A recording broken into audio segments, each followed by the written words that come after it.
Айдың күннің аманында тағы да шахтерлар өлімі тіркелді. Тағы да сол баяғы қазақтың соры болған ArcelorMittal Теміртау шахтасында. Ендігі компанияның құрылтайшысы үнді британ инвесторы Lakshmi Mittalды Қазақстаннан қуып жіберетін күн жеткен сияқты. Әйтпесе Теміртаудың астындағы қазба байлықты қазып біткенше қазақ кеншілері шетінен қойша қырылып тынатын түрі бар.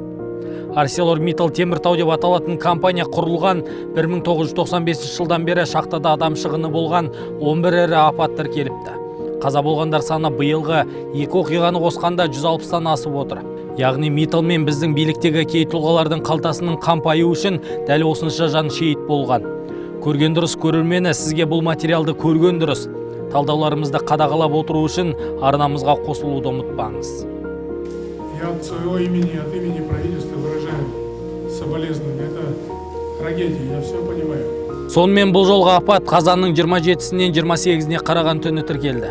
Костенко шахтасында ауқымды жарылыс шыққан.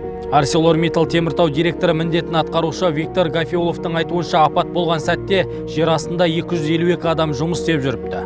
208-і аман шығарылса, 18-і медициналық көмекке жүгінген. Компания басшылығы күндіз мына сұхбатты беріп жатқан уақытта марқұмдар саны 21-ге жетіп, 15-і іздестіріліп жатқан. В момент аварии на шахте было 252 человека,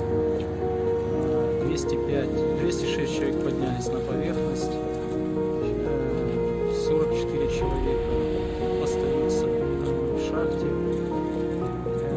обнаружили 20 шахтеров без признаков жизни, двоих подняли на поверхность, от 26 человек тут еще поисковые работы. Бұған дейінгі апат тамыздың 17-сінде тіркеліп еді. Ол кезде Қазақстан шахтасында болған жарылыстан 5 адам көз жұмды. 20 тамызда қаралы күн жарияланды. Әдеттегідей билік реттейміз деді, ал компания марқұмдардың отбасына компенсация беріп құтылды. ArcelorMittal Теміртаудың әбден іріп шіріген инвесторды үкіметте жақсы біледі.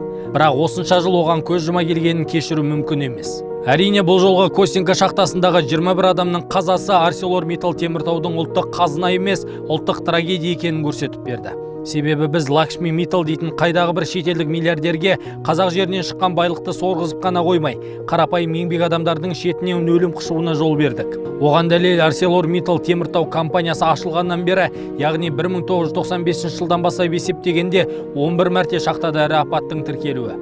Бәрінде де өлім бар. Сөзіміздің дәлелі болсын, сол апаттарды тізіп шығайықшы. 1995 жыл Ленин шахтасында метан жарылып, 13 адам қаза тапты. 98-де тағы сол Ленин шахтасы газ жарылып, 3 адам көз жұмды. 2004 жылы Шахтинскте газға уланып 23 кенші өлді. 2006 жылы Ленин кен орнында техникалық қауіпсіздік бұзылып, 41 адамды көмір басып қалды. Одан кейін 2 жылдан кейін Абай шахтасында болған апаттан 30 адам көз жұмды. Осыдан кейін ArcelorMittal Теміртауда модернизация жүргендей болды, бірақ бәрі де уақытша. Себебі келесі 2021 жыл тіркелген оқиғадан кейін енді шахтадағы жарылыстар жылына бірнеше рет тіркелетін жағдайға жетті. 2021 жылдың қарашасы Абай шахтасында жарылыс болып 6 адамның өмірі құрбан болса, араға аз уақыт салып кен орнында 64 жұмысшы жүрген металлургиялық комбинатта қайғылы жағдай тіркелді. Кесірінен 4 шахтер о дүниеге аттанды. 2022 жыл бұл кезеңде енді бір емес қатарынан 3 апат болды. Ақпанда кеншілер қопарылған көмір астында қала жаздайды. Адам шығыны болмағанымен зардап шеккен 10 шақты кенші бар. Маусым айы демонтаж кезінде 5 адам өлді. Қазан айы метан жарылып тағы 5 адам қаза тапты. 9-ы жараланды. Енді міне 2023 жылда 2 апат қатарынан тіркеліп тұр. Алғашқысы тамыздың 17-сінде болған, 5 адам өліп кетті. Обал не керек, парламентте бір қатар депутат 2022 жылдан бастап дабыл қағып, ArcelorMittal Теміртауды мемлекет меншігіне қайтару керек, ал басшысын жауапқа тартайық деді. Әйтпесе шахтер өлімі тоқтамайды, себебі инвестор Lakshmi Mittalға бәрібір ақша тапса болғаны.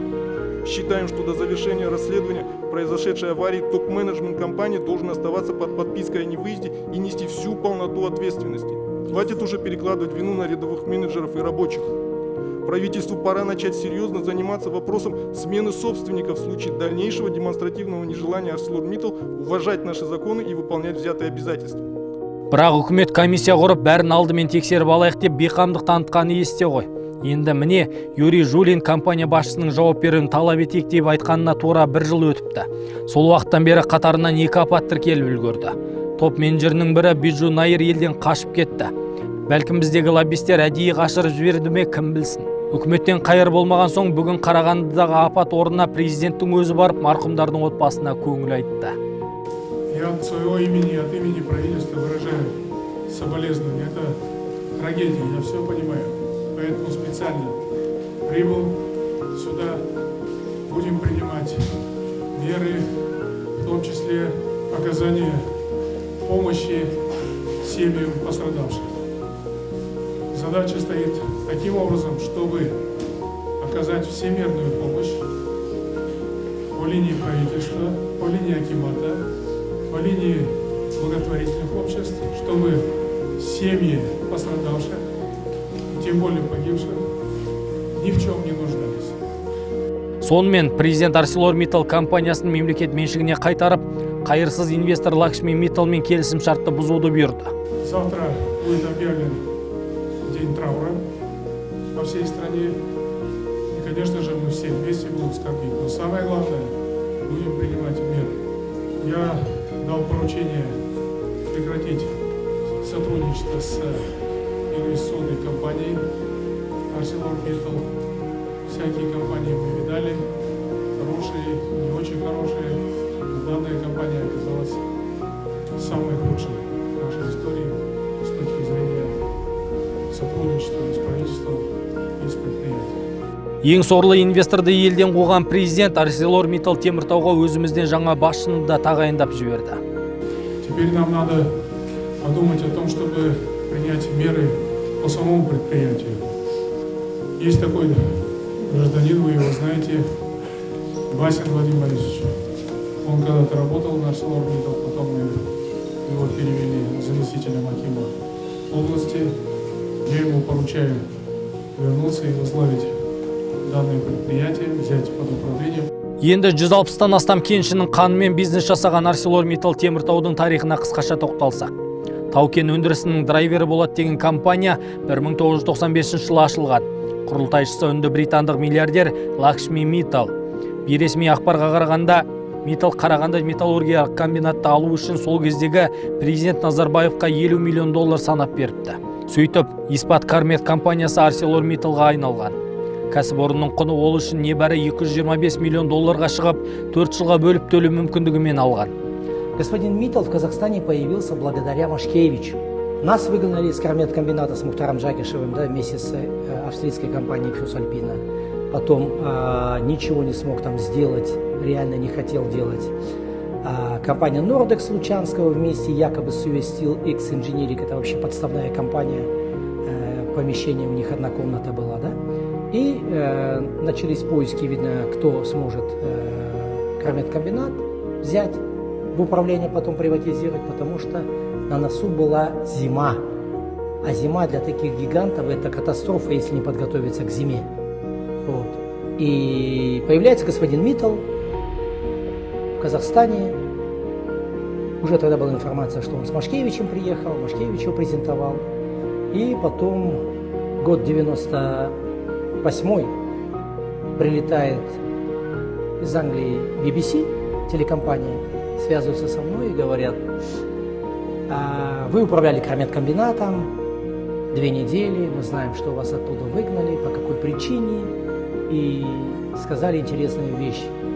Господин Миттал был приглашен на интервью на телеканал BBC. На прямой вопрос, как он попал в Казахстан, он ответил, что его пригласил господин Машкевич из Евразийской группы. На прямой вопрос, давал ли он деньги за вход в Казахстан, он ответил: да, передал $100 миллионов, так называемые комиссионные, потому что уже шла информация о том, что он где-то как-то там в коррупционных схемах участвовал. Компанияның бүгінгі табысы туралы ақпараттар айтылмайды, бірақ 2020 жылы болат өнімдерін сатудан 652,9 миллиард теңге, көмірден 47 миллиард теңге, ал өзге де қосымша өнімдерден 25 миллиард теңге табыс тапқан деседі. Қазақстандағы компаниясында қайғылы жағдай болып жатқанда Миттал мырзаның өзі лакшери өмір кешіп жүр. Forbes оның байлығын 2020 жылы $14,9 миллиард деп көрсеткен. Негізі бұл оның активтерінің азайғандағы түрі екен. Әйтпегенде 2000 жылдары табысы $45 миллиард асып, Митталдың қызы Ванишаның ұзату тойының шығыны рекорд орнатқан. 60 миллион доллардың басына су құйылған. Лондонда өткен шараға 12 Боингпен қонақтар түкпір-түкпірден ағылыпты. Арасында Кардашьян отбасының сылқымдары да бар. Әрине, Миттл қызының сол дүркіреп тұрып Ұлыбританияда өткен ұлы тойын қазақтар біз жасап бердік десек те болатын шығар. 29 қазан елде жалпыұлттық аза тұту күні деп жарияланды.